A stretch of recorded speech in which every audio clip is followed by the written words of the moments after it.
Hi, I'm Bart Hanson. I'm the owner and operator of CrushLivePoker.com. The following hand comes from our call-in show that we record at 4:45 p.m. Pacific Time every Monday.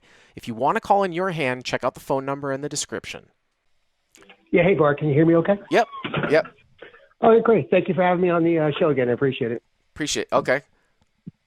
Okay, so yeah, I'm at a 1-3 home game. Yep. The villain has $151. I have him covered. Mm-hmm. He straddles on the button for $12. Okay. Actions to me in the big blind, and I raise with my 9-9 to $35. So buttons. Wait Wait a minute. We're going too fast. Button straddle to 12. You're at $151 effective, and it's like a 1-2 game. Yes, sir. It's a 1-3. 1-3. Okay. So he's short. Yep. So button straddle to 12. You're in the small blind, right? Big blind. So small blind folds. I'm the big blind with 9-9. I jump it up to 35. Okay. It folds around all the way around to the button, and he shoves for his remaining amount. So you have him covered, right? Oh yeah, far covered. Okay. So I guess my question again, it doesn't look like a major hand, but I was trying to run combos and equity live at the table, and I think I need just some thoughts on that, and then how that changes if the villain wants to leave or how they perceive my range. I'm just trying to figure out how to really work those combos live.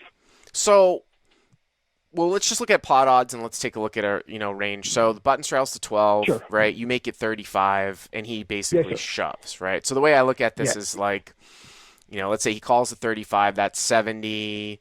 And it looks like you've got like maybe 115 more. So it looks like the pot's like, I try to figure out the pot odds first. It looks like the pot's about 200, 115 for you to call, or 195, 200 for you to call, something like that, right? Or 195, like 115 for you to call. To call the one that, yeah. So it's like you're getting like a little bit less than 2-1. Now 2-1 means you need 33% equity.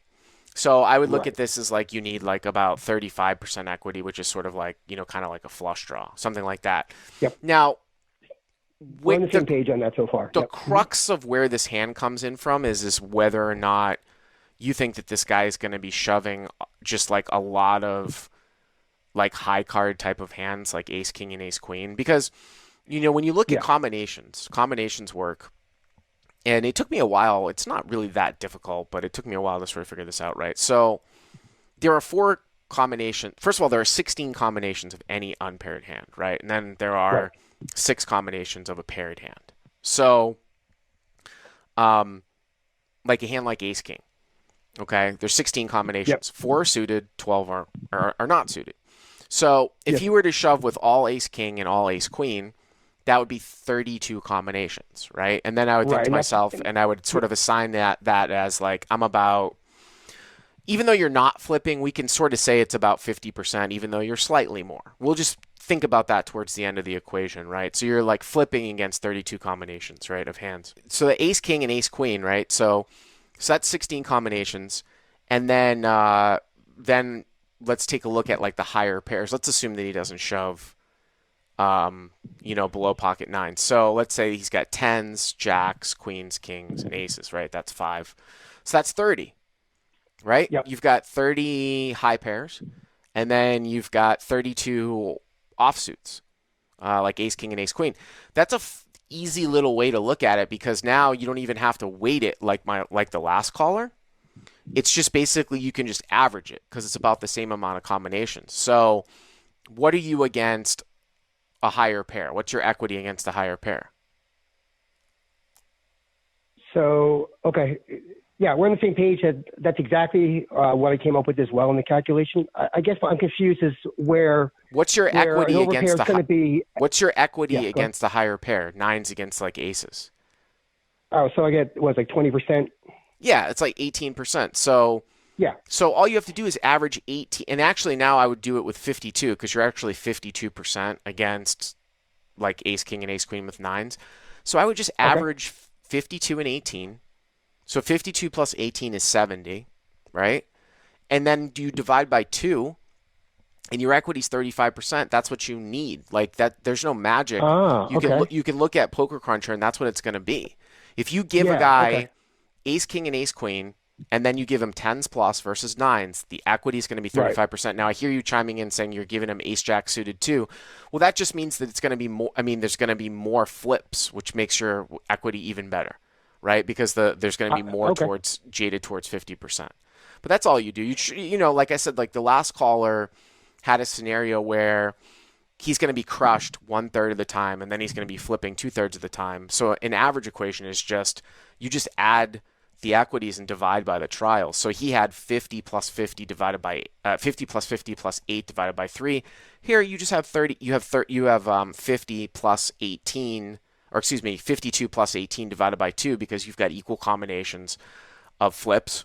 Yes. And equal combinations of pairs. So I would call. Now, but that might not necessarily be the case, though. That's if we're giving him ace king and ace queen, fine. But there might be people that aren't shoving that range. But that's the range. You see what I'm saying? Yeah, and up until this point, you and I are on exactly the same page. So I feel good about that. Where I guess I was trying to factor in is things like, is he kind of player, since I raised so early, is he looking at my range thinking, okay, there's only a certain amount of hands I'm going to raise with, versus a player that might not pay attention to it? You know, things like, are they looking to leave or stay? Do you ever factor in those kind of pieces into this equation after you do the raw math? Yeah, of course. I gotta give. I mean, that's about trying to get the right equity. I mean, trying to get the right range, right? You know what I'm saying? Like, I mean, I don't know if that's this guy's range. If it's ace king, ace queen, smaller pairs. If you get some idiot tournament player in there that jams smaller pairs, then you got a slam dunk call, right? What ended up happening? Oh, I folded it. He showed, and he let me pick a card before I folded. I flipped over a king. So he had ace king or kings. That's what I thought. Maybe that was a call. I folded, but I think he understands my range. Therefore, he knows I'm coming in strong. And I think that was my deciding, because I thought I had the math right, but he knew I wasn't coming in weak. So for him to jam like that and being a passive player, unless real money goes in for him. So yeah, anyway, that's what I was trying to calculate. So yeah, thank you for the math. That kind of clarifies a few things. You got I think it. where I'm trying to maybe overthink it. Here's the thing that's interesting about this too is that this is why you see tournament players make calls with pairs like 5s, 6s, 7s, and people are like, how the hell can they call that? Because especially, well, 9s is even above those because people will shove smaller pairs. But let's say a guy like opens 6s from under the gun, right? Sure. And a guy with like a 15 big blind stack shoves from the cutoff. And then it gets back around to the guy who opened under the gun, and with the antes and stuff, he's getting 2-1. And it's like, oh, how do you call with 6s? Because if a guy in the cutoff is shoving ace king, ace queen, and king queen, he's gonna have the equity to call, getting 2-1, right? It's all about the unpaired hands that somebody might have that's flipping with. But I hope I help you out, man. Thanks for the call. I appreciate it. Yeah, you did. Thank you, Bart. All right. Hey guys, if you like what you've seen here, please click on the subscribe button and you'll get notified every time we put up a new video. And if you want to check out crushlivepoker.com for the first month free, use the code YTA200. Click on the link right there.